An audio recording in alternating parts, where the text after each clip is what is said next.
बिना मेहनत तख्ते ताज नहीं मिलते, बिना मेहनत तख्ते ताज नहीं मिलते।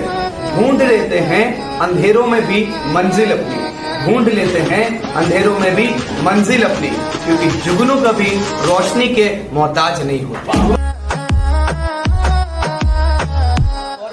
बैलेंस शीट देखिए, कंपनी का जो फॉर्मेट है, ठीक है, उसके अंदर सबसे पहले तो आपने P&L बनाना सीख लिया है। अब जो बैलेंस शीट का फॉर्मेट है उसमें दो चीजें हमें समझनी पड़ती है, एक होती है लायबिलिटीज और दूसरा होता है असेट्स। क्लियर? अब इसमें सबसे पहले तो लायबिलिटी वाला समझना है। अब लायबिलिटी वाला जो फॉर्मेट है थोड़ा कॉम्प्लेक्स है, लेकिन उसको इजी वे में यहाँ पे मैंने लिखा हुआ है और ये समझना है, तो मैंने ट्रिक्स भी लिखे हुए हैं। ठीक है, जिस तरह से P&L के ट्रिक्स आप लोगों ने देखे हैं, वैसे अभी बैलेंस शीट के ट्रिक्स को आप देखोगे। क्लियर? यहाँ पे देखो, सबसे पहले तो कभी भी फॉर्मेट बनाते हैं तो हम लोग लिखते हैं बैलेंस शीट ऑफ जो भी कंपनी का नाम है। Let's see company ABC limited as at, यहाँ पे एक वर्ड याद रखना है, एज एट लिखना है। क्लियर? 31/3/17। अब जब आप कॉलम बनाते हो तो एक तो पर्टिकुलर्स का कॉलम, फिर उसके बाद नोट नंबर, फिर अमाउंट और लास्ट में अमाउंट। ये जो अमाउंट है वो इनर अमाउंट्स के लिए। क्लियर?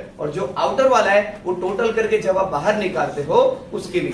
क्लियर? अब देखिए, सबसे पहले तो आता है इक्विटीज एंड लायबिलिटीज। ठीक है, इक्विटीज एंड लायबिलिटीज में सबसे पहले आता है शेयर होल्डर फंड। ठीक है, तो ये देखो, इक्विटी एंड लायबिलिटी। इक्विटी का मतलब होता है ओनर। ठीक है, इक्विटी का मतलब क्या होता है? ओनर। अब इमेजिन करो आप, इक्विटी का मतलब क्या होता है? Actually owner. कंपनी के जो ओनर होते हैं वो शेयर होल्डर्स होते हैं। ठीक है, तो इक्विटी से याद रखना है शेयर होल्डर, इक्विटी से क्या रखेंगे? Share holder. तो शेयर होल्डर्स फंड, ये पहला हो गया। क्लियर? शेयर होल्डर फंड के अंदर, अच्छा, शेयर होल्डर को पैसे कहां से मिल सकते हैं? ठीक है, तो सबसे पहले तो जो भी शेयर होल्डर को पैसे मिलते हैं उससे जो कैपिटल बनता है उसको बोलते हैं share capital. Clear? Share holder fund को हम लोग क्या बोल सकते हैं? Share capital. अभी शेयर कैपिटल में कौन कौन सी चीजें आती है? शेयर कैपिटल में सबसे पहले आता है इक्विटी शेयर्स, आता है प्रेफरेंस शेयर्स, आता है फोरफिटेड शेयर्स, या तो कॉल्स इन एरियर। अब यहाँ पे एक चीज नोट करने जैसा है, जो कॉल्स इन एरियर है ना, उसको ब्रैकेट करके मैंने लिखा हुआ है। ठीक है, ब्रैकेट का मतलब कॉल्स इन एरियर माइनस हो जाएगा। क्या हो जाएगा? Actually minus. ठीक है, मतलब equity share, preference shares, forfeited share, इनकी अमाउंट जैसे वैसे लिखनी पड़ेगी, पर कॉल्स इन एरियर अगर आएगा तो उसको आपको क्या करना पड़ेगा? माइनस। क्लियर? उसके बाद आता है रिजर्व्स एंड सरप्लस। रिजर्व्स में जितने भी कंपनी के अलग अलग रिजर्व्स होते हैं वो इसमें आप कंसीडर कर लोगे। ठीक है, यहाँ पे रिजर्व्स की आपको लिस्ट दी है बुक के अंदर, ये सारे रिजर्व्स को आप कंसीडर कर लोगे, इसमें आ जाएंगे सारे के सारे रिजर्व्स। ठीक है, मतलब जिस भी मतलब वर्ड के पीछे रिजर्व लिखा है वो आप इसमें इंक्लूड कर लेंगे। रिजर्व यहाँ पे आ जाता है सरप्लस। सरप्लस का मतलब होता है प्रॉफिट। ठीक है, तो यहाँ पे आपका आ जाता है प्रॉफिट, आप लिखोगे profit of profit and loss account. Clear? और अगर लॉस होगा तो लॉस को हम क्या कर देंगे? माइनस, क्योंकि मैंने इसमें क्या लिखा है? ब्रैकेट। ब्रैकेट का मतलब क्या होता है? Actually minus. अब इसमें एक और चीज याद रखना है, वर्कर एक्सीडेंट कंपेंसेशन फंड, ये अलग से याद रखना पड़ेगा। ठीक है, वर्कर का एक्सीडेंट होने वाला हो तो उसके लिए जो आप फंड बनाते हो, ठीक है, वो आप रिजर्व्स एंड सरप्लस में डाल के रखते हो। क्लियर? वर्कर का एक्सीडेंट कंपेंसेशन फंड आप यहाँ पे लिखते हो। ओके, आप कभी भी रिजर्व्स एंड सरप्लस में लिखते हो, क्योंकि ये पड़ा हुआ पैसा है जिसको हम फ्यूचर में यूज कर सकते हैं। ठीक है, तो हमारी पहली तीन चीज क्लियर हो गई। सबसे पहले आता है share holders fund. Share holder fund में आता है दो चीजें, एक आता है शेयर कैपिटल, दूसरा आता है रिजर्व्स एंड सरप्लस। क्लियर? तो ये दो कॉलम हमारी क्लियर। अब यहाँ पे इक्विटी के साथ, इक्विटी वाली ये पहली चीज हो गई। अब लायबिलिटीज दो टाइप की होती है, एक होती है नॉन करंट लायबिलिटी और एक होती है करंट लायबिलिटी। तो जो नॉन करंट लायबिलिटी है, यानी कि मोर देन 1 ईयर की जो लायबिलिटीज है, उसमें क्या क्या चीज आता है? तो उसमें सबसे पहले आता है LTV। LTV यानी कि लॉन्ग टर्म बोरोइंग्स। अच्छा, नॉन करंट का मतलब होता है लॉन्ग टर्म, नॉन करंट का मतलब क्या होता है? Long term. और लायबिलिटी का मतलब होता है बोरोइंग्स। लायबिलिटी का मतलब क्या होता है? बोरोइंग। तो आप ऐसे भी याद रख सकते हो। ठीक है, नॉन करंट यानी कि लॉन्ग टर्म और बोरोइंग्स यानी कि लायबिलिटी। क्लियर? अब इसके अंदर LTV में आप क्या क्या लिख सकते हो? सबसे पहले आप डिबेंचर्स को ले सकते हो। डिबेंचर से जो भी हम पैसे लेते हैं वो 1 साल से ज्यादा के लिए लेते हैं। ठीक है, इसमें एक आ जाता है debenture long term loan. Bank से या किसी भी पार्टी से अगर आप 1 साल से ज्यादा के लिए लोन ले रहे हो तो उसको बोलेंगे लॉन्ग टर्म लोन। क्लियर? उसके अलावा बॉन्ड, बॉन्ड जो होता है यानी कि गवर्नमेंट के पास से अगर मान लो आप लॉन्ग टर्म पैसे उधार ले रहे हो तो वो भी इसमें इंक्लूड करना है। उसके अलावा पब्लिक डिपॉजिट, पब्लिक के पास से अगर आप मोर देन 1 ईयर के लिए पैसे ले रहे हो तो उसको बोलते हैं पब्लिक डिपॉजिट, वो भी इसमें इंक्लूड करना है। क्लियर? उसके अलावा अदर लॉन्ग टर्म लायबिलिटीज। अब यहाँ पे समझो, लॉन्ग टर्म से लॉन्ग टर्म, लॉन्ग टर्म से लॉन्ग टर्म, खाली वर्ड आगे आ गया अदर, ठीक है। और बोरोइंग को क्या लिख सकते थे हम लोग? लायबिलिटीज। क्लियर? बोरोइंग को क्या लिख सकते हैं? लायबिलिटी। तो इसकी ट्रिक है OLTL, other long term liabilities. अब इसमें क्या क्या आता है? इसमें दो ही चीज याद रखना, प्रीमियम ऑन रिडेम्पशन। अच्छा, रिडेम्पशन का मतलब क्या होता है? रिडेम्पशन का मतलब होता है जब हम पैसे लौटाते हैं। क्लियर? जब डिवेंचर्स को या प्रेफरेंस शेयर होल्डर को जब आप पैसे लौटाते हो तो उसको आप लिख सकते हो premium on redemption of debentures और प्रेफरेंस शेयर्स। प्रेफरेंस शेयर्स या डिवेंचर्स को जब आप लौटाते हो पैसे तो आपको यहाँ पे कंसिडर करना है अदर लॉन्ग टर्म बोरोइंग्स या अदर लॉन्ग टर्म लायबिलिटीज में कंसिडर करना है। क्लियर? अब समझो, यहाँ पे लास्ट में आता है LTP। LTP मतलब लॉन्ग टर्म प्रोविजन। अब प्रोविजन का मतलब क्या है कि ये बाय रूल्स आप लोग की लायबिलिटी है, ठीक है। लॉन्ग टर्म प्रोविजन में क्या क्या आता है? अब प्रोविजन को याद रखने की एक ट्रिक है। प्रोविजन में आप लोग फंड वाली चीजें याद रखोगे। क्या याद रखोगे? फंड वाली चीजें। फंड वाली चीजों में सबसे पहले आ जाता है प्रोविडेंट फंड, ठीक है।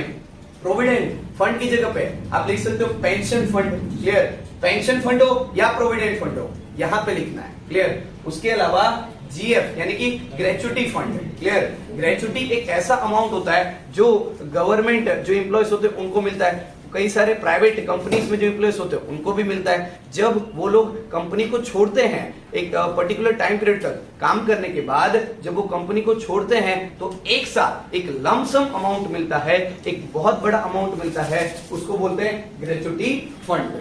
क्लियर? अब उसके अलावा वर्कर्स प्रॉफिट शेयरिंग फंड है। वर्कर्स प्रॉफिट शेयरिंग फंड क्या?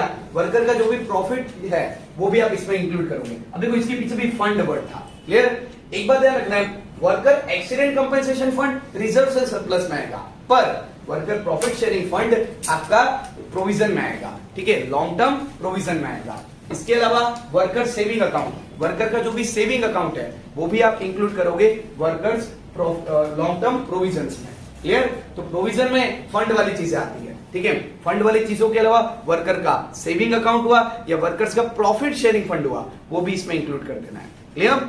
अब देखो, अब उसके बाद इसको कैसे याद रखना है? अच्छा, नॉन करंट का उल्टा होता है करंट। क्लियर? नॉन करंट में 3 चीजें आती है तो करंट में 4 चीजें आती है। इसमें 4 चीजें आती है, इसमें 3 चीजें आती है, इसमें 2 आती है, तो 2 3 4 ये तो याद रह जाएगा। क्लियर? अब सबसे पहले तो लॉन्ग टर्म बोरोइंग्स का उल्टा करते हैं। लॉन्ग टर्म बोरोइंग्स का अगर आप उल्टा करोगे, यहाँ पे लॉन्ग टर्म बोरोइंग्स है, उसका उल्टा क्या होता है? Short term. यहाँ पे हो जाएगा short term borrowings. Clear? Short term borrowings में कौन कौन सी चीजें आती है? अच्छा, लॉन्ग टर्म में 1 साल से ज्यादा के जो भी आपने लायबिलिटीज ली होती है वो आती है, तो शॉर्ट टर्म में 1 साल से कम की लायबिलिटी आ जाती है। जैसे कि लोन लेस देन 12 मंथ्स, 12 महीने से कम का कोई भी लोन लिया हो, ठीक है, या बैंक का ओवरड्राफ्ट आपको 1 साल में चुकाना पड़ता है। अगर बैंक से आपने कोई भी लायबिलिटी ली 1 साल में चुकाना पड़ता है तो वो इसमें आ जाता है। क्लियर? उसके अलावा कैश क्रेडिट भी इसके अंदर आ सकता है, ठीक है। कैश क्रेडिट मतलब कि क्या? जो आप कैश 1 साल के अंदर पे करने वाले हो बैंक को। क्लियर? तो वो भी आप इसको कंसिडर करोगे। मतलब कि लोन लेस देन 12 मंथ्स आ गया, या फिर बैंक का कोई भी ओवरड्राफ्ट आ गया, या तो कैश क्रेडिट आ गया, वो इसमें लिखना है। 3 चीजें इसमें याद रखनी है, ठीक है। अब यहाँ पे एक बात याद रखो कि ये जो बीच वाला कॉलम है ना, ये बीच वाला कॉलम ट्रेड पेबल्स, इसको आप पहले खाली छोड़ दोगे। पहले आप क्या करोगे? लॉन्ग टर्म बोरोइंग का उल्टा होता है शॉर्ट टर्म बोरोइंग। अब उसके बाद लॉन्ग टर्म प्रोविजन का उल्टा होता है short term provision. Long term provision का उल्टा क्या होता है? Short term provision. अब ये जो लॉन्ग टर्म प्रोविजन है उसका उल्टा होता है शॉर्ट टर्म प्रोविजन, लास्ट वाला। और अदर लॉन्ग टर्म लायबिलिटी, इसका उल्टा क्या होगा? Other current liabilities. मतलब मैं क्या बोल रहा हूँ, सेकेंड वाला कॉलम को हम बाद में याद रखते हैं, ठीक है। आप लोग को पहले क्या करना है, ये जो फर्स्ट है लॉन्ग टर्म बोरोइंग्स, उसका उल्टा होगा शॉर्ट टर्म बोरोइंग्स। यहाँ पे अदर लॉन्ग टर्म लायबिलिटी, उसका उल्टा है अदर करंट लायबिलिटीज। अच्छा, लॉन्ग टर्म को हम लिख सकते हैं नॉन करंट, यहाँ पे अदर, लॉन्ग टर्म का उल्टा हो जाएगा करंट। लॉन्ग टर्म का उल्टा क्या हो जाएगा? करंट। यहाँ पे देखो मैच करो, यहाँ पे क्या होगा कि यहाँ पे लॉन्ग टर्म बोरोइंग्स है, यहाँ पे शॉर्ट टर्म बोरोइंग्स है, जबकि यहाँ पे अदर लॉन्ग टर्म लायबिलिटी है, यहाँ पे अदर करंट लायबिलिटी है। क्लियर? अदर करंट लायबिलिटी में क्या क्या आएगा, आउटस्टैंडिंग एक्सपेंसेस आ सकते हैं, ठीक है। आउटस्टैंडिंग जो भी आएगा other, O for other, O for outstanding, clear. तो यहाँ पे आउटस्टैंडिंग के जो भी खर्चे है, जैसे कि outstanding commission, outstanding rent, outstanding के जो भी खर्चे आ जाए वो सबको आपको इसमें इंक्लूड करना है, क्लियर। तो आउटस्टैंडिंग एक्सपेंस आ गया। अगर इनकम पहले ही मिल जा रही है तो वो भी करंट लायबिलिटी होती है, क्लियर। तो प्रीपेड इनकम्स होती है, मतलब इनकम रिसीव्ड इन एडवांस, जिसको आप लोग प्रीपेड इनकम भी बोल सकते हो, ठीक है, वो भी इसमें आप इंक्लूड कर सकते हो, प्रीपेड इनकम्स। उसके अलावा आप लोग और क्या इसमें इंक्लूड कर सकते हो, अनक्लेम डिविडेंड, जो डिविडेंड का पैसा लेना बाकी है वो भी इसमें आप इंक्लूड कर सकते हो, ठीक है। अनक्लेम मतलब पैसा लेना बाकी है, क्लेम करना बाकी है। उसके अलावा call in advance, call in advance को भी आप अदर शॉर्ट टर्म बोरोइंग्स में, यानी कि अदर करंट लायबिलिटीज में क्लासिफाई करोगे, अदर करंट लायबिलिटीज में क्लासिफाई करोगे। तो इसमें आपको इतनी चीजें याद रखनी है, आउटस्टैंडिंग एक्सपेंसेस, इनकम जो आपको एडवांस में मिल गई, अनक्लेम डिविडेंड, और लास्ट में कॉल्स इन एडवांस। अब यहाँ पे शॉर्ट टर्म प्रोविजन की बात करते हैं, ठीक है।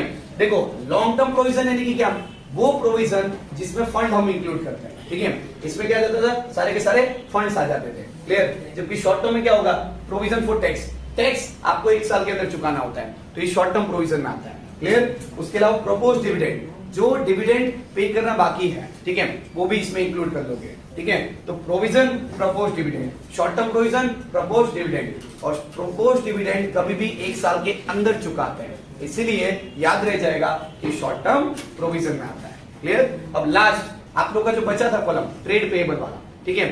ट्रेड पेबल, अच्छा पेबल्स यानी कि दो ही चीज उसमें आएगी, एक तो आ जाता है क्रेडिटर्स और एक आता है बिल्स पेबल।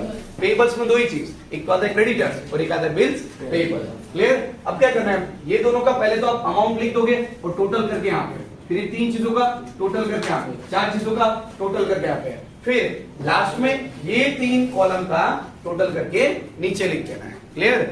इस तरह से आप पूरा फॉर्मेट कर लोगे। तो सबसे पहले तो फटाफट में रिवीजन कराता हूं। यहाँ पे देखो सबसे पहले तो आता है share holder fund. Share holder fund में कितनी चीज आती है, दो से स्टार्ट हो रहा है, एक तो शेयर कैपिटल और एक आता है रिजर्व एंड सरप्लस। अब उसके बाद लायबिलिटीज को हमें क्लासिफाई करना है, ठीक है।